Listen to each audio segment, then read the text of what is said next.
Hello Pips, apa yang kalian pikirkan ketika mendengar kata pemilu? Pastinya tidak jauh dari kampanye dan pencoblosan kan?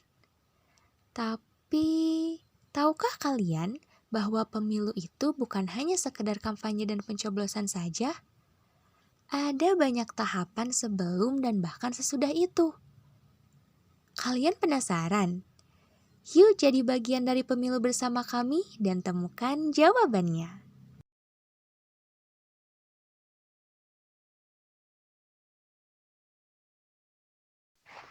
Pada awalnya, pemimpin Indonesia dipilih atau ditunjuk langsung oleh DPR sampai tahun 1999. Muncullah pemilihan langsung oleh rakyat yang bertujuan untuk membatasi jabatan seorang pemimpin dari rotasi jabatan pemimpin di mana rakyat bisa mengevaluasi pemimpinnya. Itulah kenapa pemilihan langsung ini diadakan 5 tahun sekali.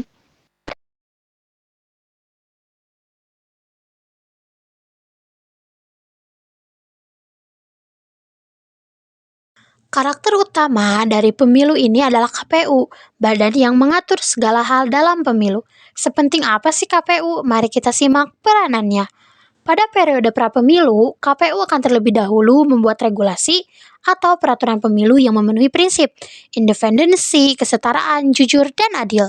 Selanjutnya, KPU akan merancang perencanaan strategis tahapan pemilu serta anggota untuk pemilu yang nantinya dipertimbangkan Kementerian Keuangan dan Bappenas. Setelah itu, barulah KPU membentuk atau merekrut badan penyelenggara pemilu seperti PPK, PPS, KPPS, PPLN, KPPSLN, dan PPDPLN. Semua badan ini sifatnya ad hoc atau sementara. Untuk menjadi anggota dari badan-badan tadi, ada sejumlah proses yang harus ditempuh loh Pips. Yang pertama, pendaftaran. Biasanya, pengumuman pendaftaran akan diunggah di media sosial. Kamu bisa mendaftar dengan melampirkan berkas-berkas di bawah. Yang kedua, selanjutnya seleksi. Pada tahap ini, kamu akan menjalani tes tertulis, tes psikologi, tes kesehatan, dan wawancara. Yang ketiga, lalu kamu tinggal menunggu pemanggilan untuk uji kelayakan sebelum ditetapkan menjadi anggota. Setelah badan penyelenggara pemilu sudah terbentuk, KPU akan melakukan sosialisasi pemilu kepada masyarakat terkait pelaksanaan pemilu, informasi peserta pemilu, dan aturan teknis dalam mencoblos kertas suara. KPU kerap kali mengikutsertakan kelompok masyarakat dan pemerintah daerah untuk membantu sosialisasi pemilu. Tak hanya itu, KPU juga menyeimbangkan pemanfaatan media arus utama dan media baru. Lalu tahap terakhir pada masa pra-pemilu ini adalah logistik, di mana KPU akan bekerja sama dengan berbagai instansi untuk memproduksi dan mendistribusikan kebutuhan pemilu.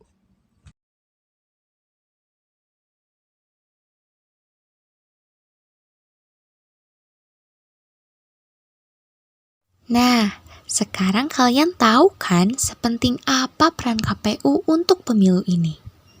Eits, perjalanan kami belum selesai. Masih ada banyak tahapan pemilu yang akan dijabarkan di sini. Jadi, ikuti terus perjalanan kami ya.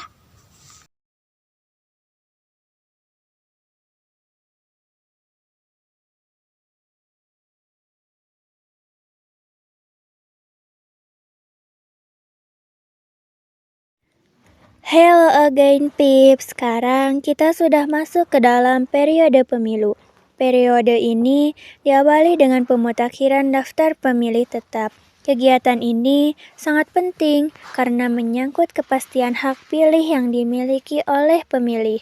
Dapat digunakan dengan semestinya, KPU dibantu KPU Provinsi, Kabupaten Kota, PPK, PPS, dan Pantarlih melakukan pembaharuan data pemilih yang berasal dari DPT pemilu terakhir untuk kemudian dicocokkan dan diteliti dengan DP4 yang disiapkan oleh Ditjen. Selain itu, Pantarlih melakukan coklit kepada setiap pemilih dengan berkoordinasi dengan ketua RT dan RW di masing-masing desa. Hak pilih yang dijamin oleh UUD 1945 adalah seseorang yang sudah berusia 17 tahun dan atau sudah menikah.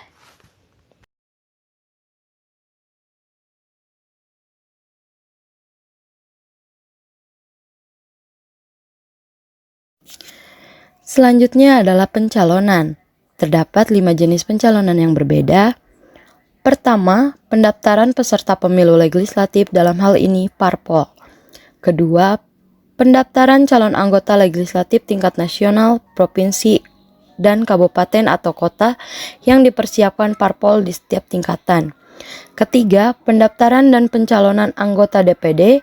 Keempat, pendaftaran dan pencalonan pilpres. Kelima, pendaftaran dan pencalonan pilkada. Alur dari pencalonan ini diawali dengan pengumuman pengajuan daftar calon, lalu pengajuan daftar calon, dilanjut verifikasi administrasi yang disampaikan nantinya kepada parpol peserta pemilu, lalu selanjutnya ada perbaikan daftar calon dan syarat calon anggota, serta pengajuan bakal calon pengganti. Lalu verifikasi, pengurusan dan penetapan DCS yang nantinya diumumkan, lalu adanya masukan dan tanggapan masyarakat yang diklarifikasi parpol, lalu pemberitahuan pengganti DCS, pengajuan pengganti bakal calon, verifikasi, penyusunan dan penetapan DCS yang nantinya akan diumumkan.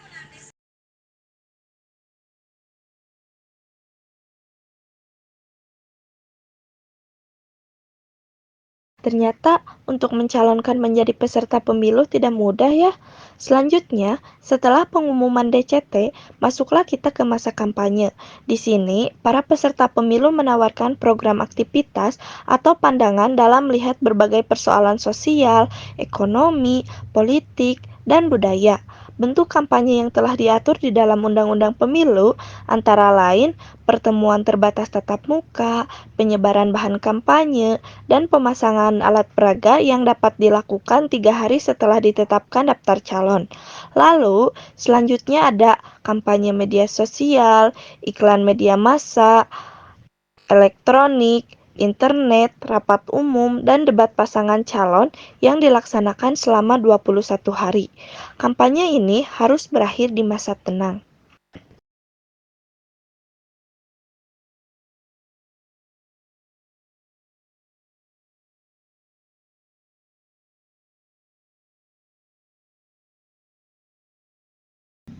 Nah, selanjutnya kita masuk pada pelaksanaan inti pemilu yang melibatkan hampir seluruh warga masyarakat, yakni pemungutan dan perhitungan suara.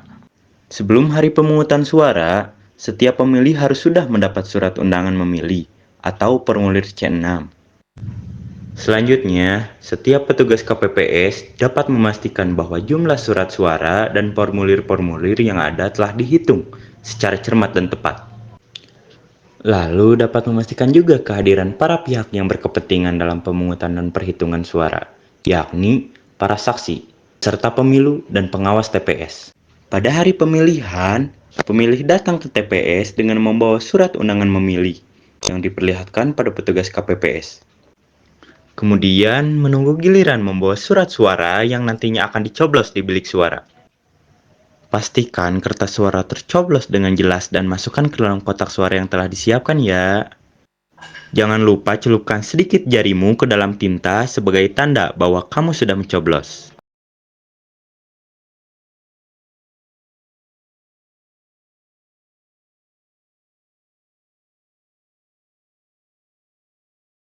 Apakah pemilu sudah selesai sampai di sana? Tentu tidak.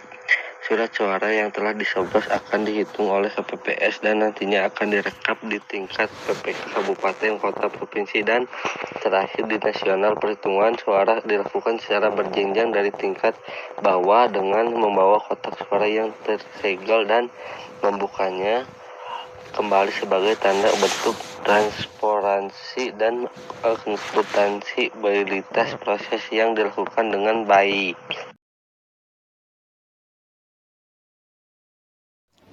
Sekarang sampailah kita di periode pasca pemilu yang fokus pada dua hal, yakni proses sengketa hasil pemilu dan evaluasi semua tahapan pemilu demi menciptakan perubahan pemilu yang lebih baik di kemudian hari.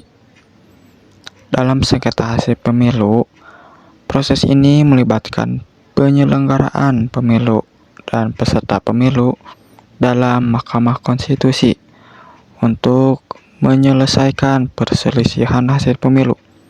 Sementara itu, evaluasi pemilu ingin melihat proses penyelenggaraan pemilu secara menyeluruh, terutama dalam penyelesaian perselisihan sengketa untuk kemudian hari ditetapkan hasilnya.